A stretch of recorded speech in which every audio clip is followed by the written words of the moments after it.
welcome to Unity Presbyterian Church Online. This week in worship, Pastor Dana begins our series for Advent called The Stories of Christmas. Let's listen. This morning, we are starting a new sermon series called The Stories of Christmas. Throughout this sermon series, we'll look at the stories that are a deep part of our Christian faith, the stories that are deeply entrenched in our heritage. We'll explore the stories that talk about Christ's birth, the stories that talk about the importance of Christ's existence in this world. Throughout Scripture, there are so many stories. And it's these stories that have shaped us into a body of believers. It's these stories that have inspired what we believe and how we practice our faith.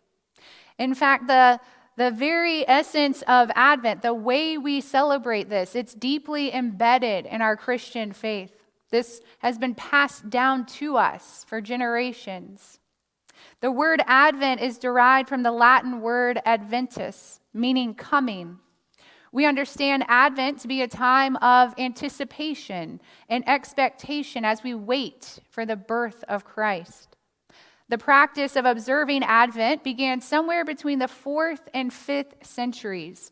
Originally, this time was used for early Christians. They would spend this season fasting and praying. The first mention of Advent occurred in 300 AD when all of these church leaders got together. It was called the Council of Saragossa. It gradually developed into an entire season that stretched the month of December, lasting 4 Sundays, as people anticipated the coming of Christ's birth. The lighting of the Advent wreath, that didn't become part of our Christian tradition until much later. The Advent wreath is believed to have been developed in Scandinavia during the Middle Ages. When the Advent wreath was first developed, people in Scandinavia, they would take the wreaths that they had around their home and they would place candles all in them. They would place 20 red candles and then 4 large white candles. And they were to signify that the light was a hope, the hope that the dark winter would end and that spring would come again.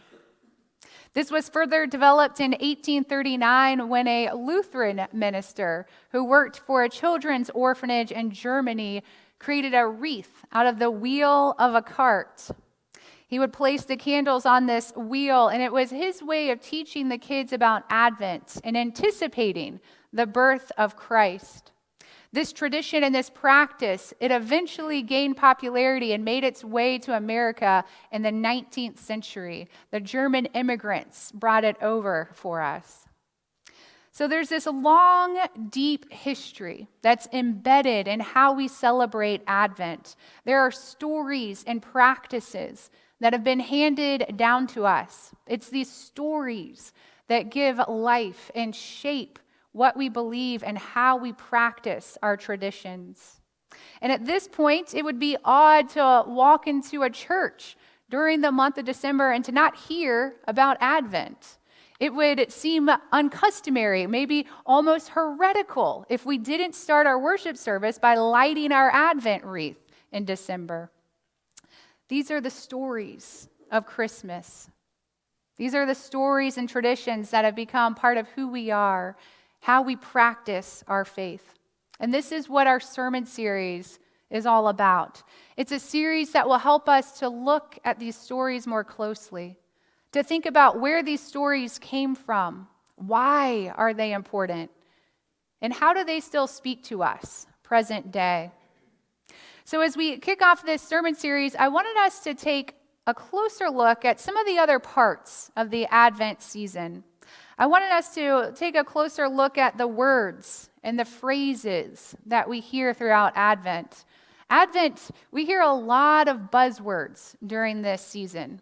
Buzzwords like waiting, anticipating, preparing, hoping. And we hear Advent phrases like expectantly watching for the arrival of Christ or prepare the way of the Lord. These are all phrases that we hear in Advent. These are words and phrases that in the beginning, they probably had a lot of meaning and significance. But over the years, as they've been passed down to us, they've lost their significance. We've lost touch with the stories behind them. So we have an opportunity to uncover those meanings and those important parts a little bit more, looking at the stories behind these phrases and words. And so let us start with the phrase, prepare the way of the Lord. Let us explore what this phrase means, the story behind it, and how it speaks to us present day. Let us start by turning to the prophet Isaiah. This is the first place that we see this phrase used. We first see this phrase used in Isaiah chapter 40, verses 3 through 5. In those verses, the prophet declares, "A voice of one calling in the wilderness, prepare the way for the Lord. Make straight in the desert a highway for our God. Every valley shall be raised up, every mountain and hill made low, and rough ground shall become level, the rugged places a plain. And the glory of the Lord will be revealed, and all people will see it together, for the mouth of the Lord has spoken." In these verses of Isaiah, we find a passage that was written for and about a group of people who were under great distress. Jerusalem had just been conquered and destroyed by the Babylonian Empire. The leaders and a significant portion of their population had been marched off to live in exile in Babylon. Most of them were living as captives along the Euphrates River. These were extremely difficult times for the people of Judah. Their temple had been destroyed. They had been removed from their homes, thrown off of their land, taken from friends and family. Everything that they once knew or perceived as normal had been turned upside down. They were a defeated group of people who possessed little to no hope or certainty of the future. And in that state of despair and distress, God spoke to them. God met them in that hopeless state as they lived as captives in Babylon. And by way of Isaiah, God presented them with a word of comfort and hope as he foretold of their future, as he foretold of their return to their homeland. In verse 3 and 4, Isaiah describes their return and the route that the Jews were to take to return home. More precisely, Isaiah tells them the way that the Lord had prepared for them. And the way that the Lord had prepared for them was one in which there was a straight path directly through the desert wilderness, a path where every valley would be filled in, where every mountain would be lowered, where there would be nothing but smooth, stable ground. You see, for the Jews living as exiles in Babylon, after they were freed from exile, the most direct route from Babylon to their homeland in Judah would have been to go directly through the Syrian desert. However, it's highly unlikely that they would have chosen that route because it would have been a waterless journey. In order to survive, they would have needed to follow the water sources. So they would have traveled all the way up to northern Syria, and then they would have had to travel back down south to Jerusalem. They would have followed the Euphrates River and the Jordan River. That would have ensured that they had enough water to make this journey safely. However, that would have added many, many more miles to their journey. So when Isaiah shows up saying, "Prepare the way of the Lord, for every valley will be filled in, every mountain will be made low," essentially what he was saying was that instead of having to make that long journey up the Euphrates River, down the Jordan River, that you could travel through the desert. Isaiah was telling them that God was promising to forge a new and direct route for them, a route that would go through the desert. And God promised that even though it was a scary, waterless journey, that they would have exactly what they needed to make that trek through the waterless desert. So as we contemplate what the Advent season means to us, as we explore and examine what this phrase, prepare the way of the Lord, means, then it speaks a word of hope and a word of comfort to each of us. It's telling us that whenever we might find ourselves living as modern day exiles with little to no hope or certainty of the future, whenever everything we have once known or perceived as normal feels turned upside down, it tells us that God will meet us in those places, that God will meet us in those pits of despair and in the darkness, and that He will prepare a way forward for us, that God will prepare a way home for us again. God always has a plan to prepare a path for us. And while at times the path before us might seem challenging, daunting, dangerous even, God assures us that we will have exactly what we need to make that trek safely through the wilderness. Throughout our lives, there are all sorts of challenges that will arise.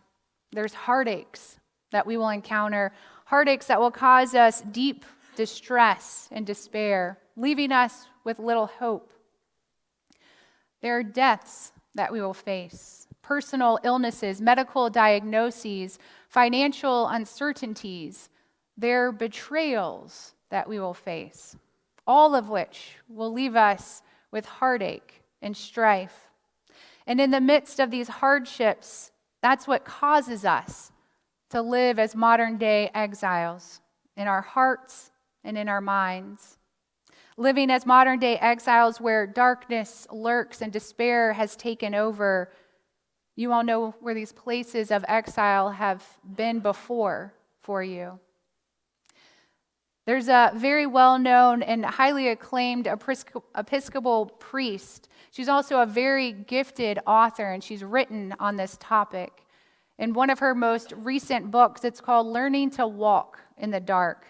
And she writes about the necessity of these exilic experiences, this necessity of needing to live in exile at certain times in your life.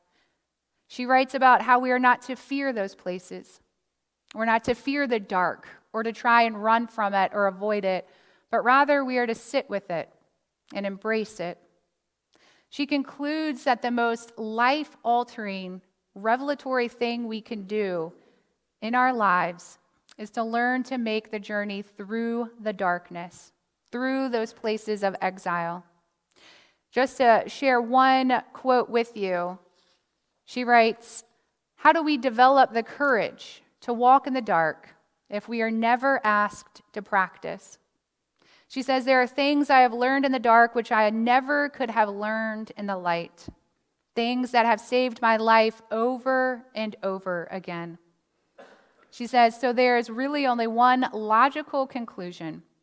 I need darkness as much as I need light."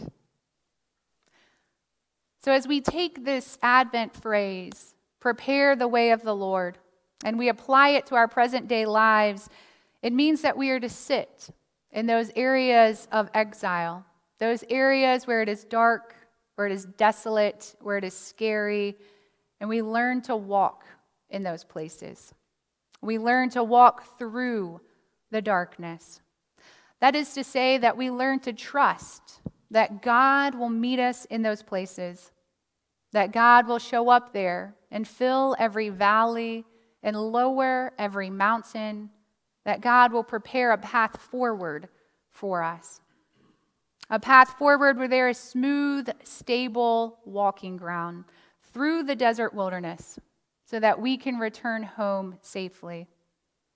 And as Barbara Brown Taylor notes, there are things that we learn in these dark places which we never could have learned in the light.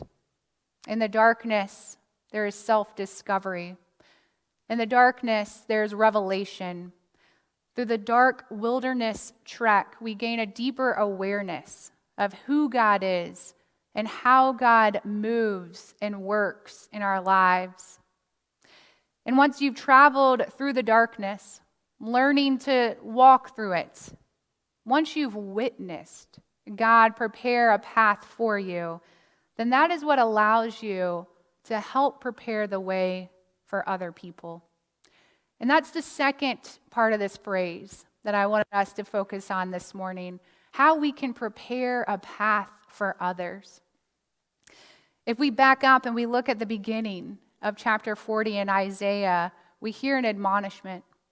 At the beginning of chapter 40 in Isaiah, God commands his people to comfort one another. Isaiah chapter 40, verses 1 and 2, it says, "Comfort, comfort my people, says your God. Speak tenderly to Jerusalem and proclaim to her that her hard service has been completed, that her sin has been paid for." This chapter begins with an insistent double imperative from God, commanding Isaiah to comfort his people. It was a command for Isaiah to take those words of hope and comfort to the people of Judah who were living in exile. Present day, it's a command for each of us to take his words of comfort to his people, to bring words of hope to those who are living as modern-day exiles, those who are facing the calamities of life, to those who have found themselves in the deep pits of despair. And we are to do that because once we ourselves have sat in these lowly, dark places, once we have emerged from those pits, then it equips us with the ability to help other people who find themselves in similar situations. It equips us with the ability to help prepare the way forward for others, to share the wisdom and the insight that we gained from the darkness, from those experiences of tragedy, and to offer hope, words of encouragement, so that others can have endurance for their journey forward. And we see this occur from time to time. We hear about the people who face the calamities of life, go through tragic events, and once they've emerged from that darkness, once they've grieved those situations, they go on to help other people who face the exact same tragedy. MAD is an organization that comes to mind. MAD is an acronym which stands for Mothers Against Drunk Drivers. It's the nation's largest nonprofit agency that works to bring awareness for those who are drinking underage and to bring awareness for drunk driving. The person that started this agency was a mother who lost her daughter to a drunk driver. And after she grieved that loss, and as she worked through that tragic event, she now helps other people who face those same hardships. The domestic violence shelters, oftentimes the majority of the people who are working in those places, they themselves have faced domestic abuse and violence. Substance abuse facilities, treatment facilities, 79% of the people that work in substance abuse or halfway houses, they themselves have worked through their addiction and are now in recovery. It's all of these stories and instances where people faced hardships in their lives and they worked through it. They learned to walk through those dark times, and now they can help other people who face the same things. There are many trials in life that we will all face, things that will break us, things that will wear us down, but in the midst of it all, God will meet us in those places. God will work to fill every valley, to lower every mountain, and to give us stable ground to put our feet on. In response, God calls us to comfort his people, to take what we have learned from walking in the darkness and to comfort those who need it most. Years back, I heard a funny story about a young woman that helps to illustrate this point a little bit and to bring levity to our sermon this morning. This story is about a young woman who found herself driving in a snowstorm.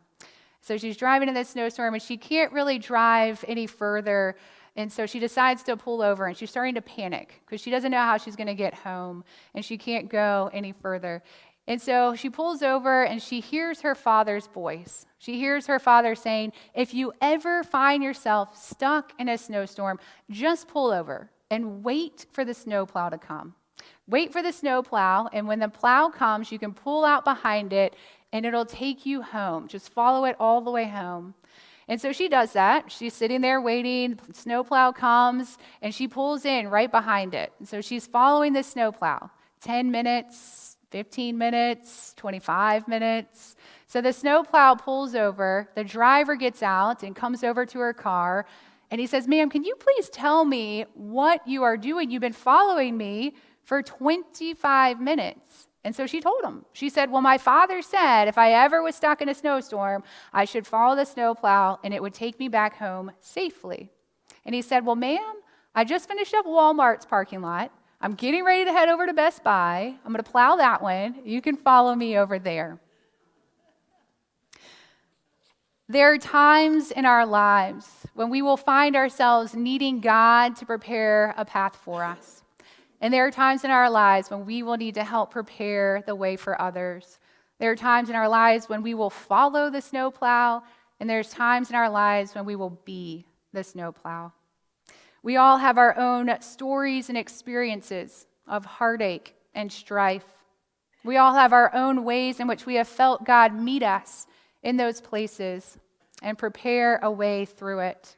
And it's through those experiences that we learned to walk in the darkness. What we are to do then is to take those life experiences, the wisdom we gained from learning to walk in the dark, and we're to comfort God's people. This Advent season, may we have a renewed sense of what these stories of Christmas mean. May we have a renewed understanding of why we observe certain Advent or Christmas traditions. And on this Sunday, may we have a deeper understanding of what it means to prepare the way of the Lord and what it calls us to do. Amen. If you would like more information about Unity Presbyterian Church, please visit our website at www.unitypres.org or visit us on Facebook. This is the Unity Presbyterian Church podcast. Have a great week.